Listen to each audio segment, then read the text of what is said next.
Final Stop Brazil, Book 2, Life After Hell. Chapter 34, Unpleasant Consequences of the Hunger Strike. Lucia from ITTC explained to me that her boss was not giving permission to publish my statements for the reason that the prison management could forbid ITTC to enter the prison if they supported me in my actions. This would mean that all foreigners suffer. What should ever change in this country if all were submitting and kissing asses? She tried to convince me that I should give up.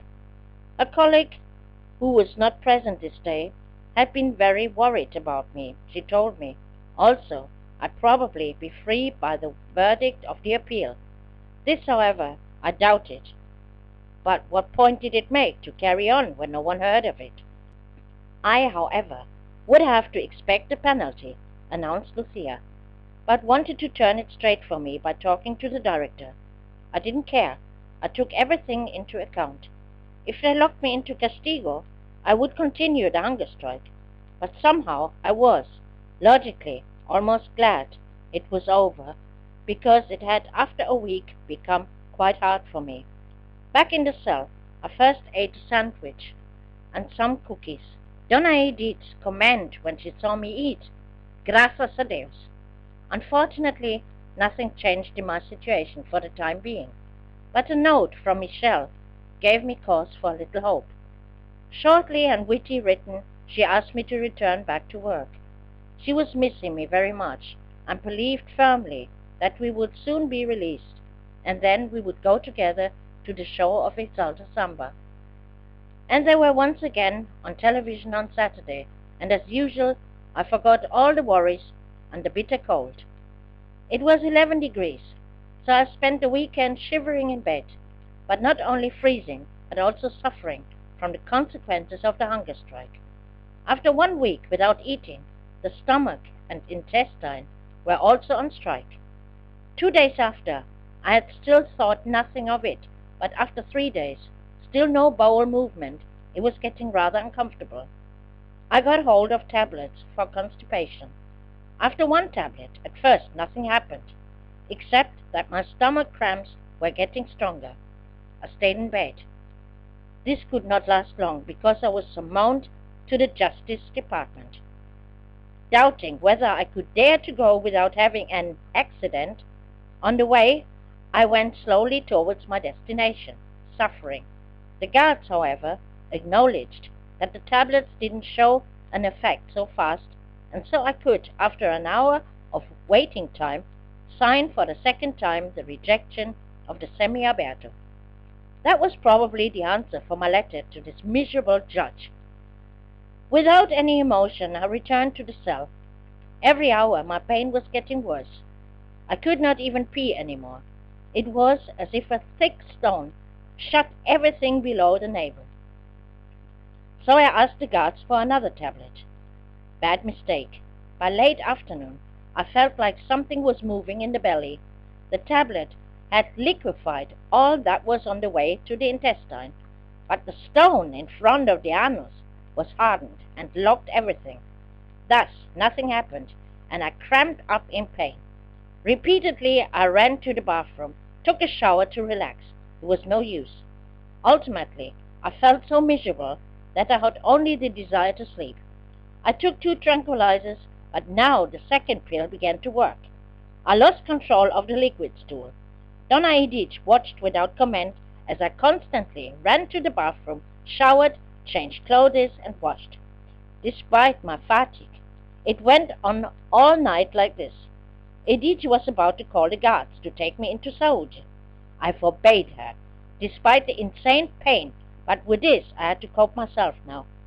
Sometime between 2 and 3 o'clock in the morning, the heavy stone began to move. A birth would not have been worse. It felt like everything was tearing open. With difficulty, I suppressed a cry of agony. Finally, I was relieved in the truest sense of the word. But the subject was not yet finished for a long time. Also, I got rid of the bowel obstruction. Now the toilet was clogged completely. A nightmare. I pumped, and flushed. No use. The toilet was sealed. I had no choice but to capitulate, grab the lid of the trash to put it on top, and go to sleep. Edith had to use the toilet in the morning, and I woke up by the sound of running water. Edith pumped, flushed. No use, she wasn't exactly in her best mood, understandable, after this bad surprise. At least she managed to wash away the shit, but the toilet was clogged. I chased the others outside the cell to the public toilet, asked the guards urgently for the house plumber, who was of course on vacation. On the way to the collective shit houses, I met Lena, told her what had happened. She had the perfect trick how to get the pipe free. Press a water-filled 2-liter bottle with force into the tube. This makes the water in the bottle work with so much pressure on the pipe that it flushes. Courageously, she accompanied me in the cell and demonstrated how well it worked. Indeed, the toilet was free, the plumber could be cancelled, but I was still suffering severe pain, especially in the butt. I could neither walk nor sit properly, and people had improbable assumptions because the way I walked was kind of strange. For the rest of the day I stayed in bed. Even the guards were concerned, came into the cell and asked if I had a sore throat also. Unnerved, I replied, no, I only have pain down at the back and the front, which they thought much to laugh about. Not me. Shortly before inclusion, Sheila entered the cell, worried about me. Donna Edith told her about the scandal which took place the night before and was cause of my pain.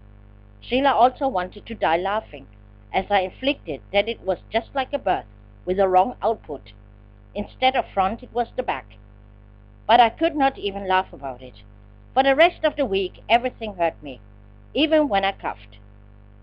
My only consolations were the dear little notes I received from Michelle. On the 10th of June, I was feverish all day towards the outcome of the appeal proceedings. The day before, I had called Wesley and made sure that he would attend the hearing. Of course, was his answer, which didn't seem so obvious to me after he didn't even consider it necessary to inform me of this date.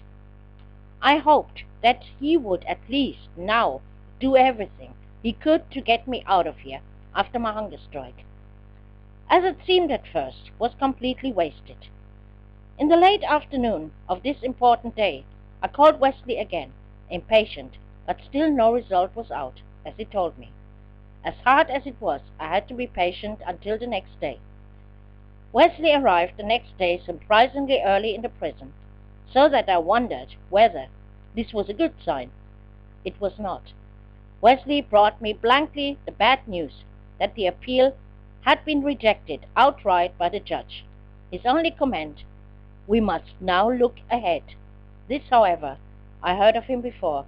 For me, once again, the world crashed down on me. What chances did I have left to get out of here? 2 more years I could not stand without getting crazy myself. Of Wesley, I was extremely disappointed. For what had I paid him so much money yet? He helped me in no way. Without a clear grasp of mind, I took the opportunity that I was in the administration and went to see Donna Tanya, asking her to assign work for me. What other choice did I have? I could not wait until my money was used up. Then what? She had. The next day I should start. Somewhere she must have felt well guilty, because normally there was a waiting time of 1 to 2 months for a new job, especially when one quits or is blamed for the notice. So I started the next day work at the company TC, producing resistors for lamps. No easy task with my clumsy hands. This didn't make me feel better at all. I had crying spells for days. Sheila was the only one from the pavilion trying to comfort and encourage me. Something will happen, perhaps semi-aberto or conditional. You'll see, you're not staying here for more than 2 years anymore. Edith, of course, had to give her comment as well. God will help you. You only must believe in him. The belief was lost on the way, and her comments I could do without, just as her remark that it was probably better so if I was working again. I have no desire for the shit job, I'm only doing that to pay a new lawyer, she got from me, the court reply. And I meant it. Wesley, I was sent into the desert. Also, my new boss was very patient with me. I couldn't make the fine wire strands wind up so they were not crossed or superimposed on the target of 320 units a day. I was light years away from it. At first I came to about 50, later to 100. Due to the tape that was wrapped around the fingers and the finger cuts for protection from cuts by the wire, I had almost no feeling in the fingers, and especially not for this precision work. After a week I tried to work faster, with the result that half of the wire was too loose or crossed, so everything was for the trash bin. The second boss, a handsome Brazilian, took it all with lots of humor and tried to tell me jokingly in German that it was all a lot of shit I was producing. But I needed the money and wasn't going to give up. Somehow I liked it better here than with the nutty women at Embramed. The colleagues were much nicer. I had to concentrate on what I was doing and was distracted from the brooding, and not least because of my attractive boss, who sat next to me at every opportunity to chat. In the very first days he remarked freely that he found me very nice with my blue eyes and blonde hair, and that he had noticed me long before I worked there. Interested, he asked me how a beautiful and intelligent woman like me had landed in jail. I really liked him, but I had no desire to talk about the past. He was not present every day, but if he was, the sun came out for me. We always had guaranteed something to laugh. Not only me, but the other women had their fun to listen to our talks. How is summer in Germany? Very short, isn't it? Surely it is not more than 17 degrees. Germany is not in the Arctic, but in Europe, you know. There it is sometimes hot in the summer, up to 35 degrees. Another time he came with his history knowledge, where he was probably quite confused, and said that Adolf Hitler was probably a very nice man. I advised him that if he ever planned to visit Germany, not necessarily to announce this loudly, otherwise he would end up in jail there. To my colleagues it remained not hidden that Seo Pedro had a very intense interest in me, but they took it calmly, remarked only, "A few more days and he knows Rita's entire life story." He asked me my age, and when I told him truthfully, his reaction was, "You are still young." Whether he meant it, I had doubts, but the interest of an attractive man was doing me good. He learned of my professional career, how much money I had earned. I talked about things that were long behind me, somewhere, and buried long ago, with a different life. I told him about my journeys to different countries. But why Tráfico? He insisted to know, and I told him that it was a long story, that money was not the reason, but bad company. He was initially satisfied, knowing he would not get any more out of me.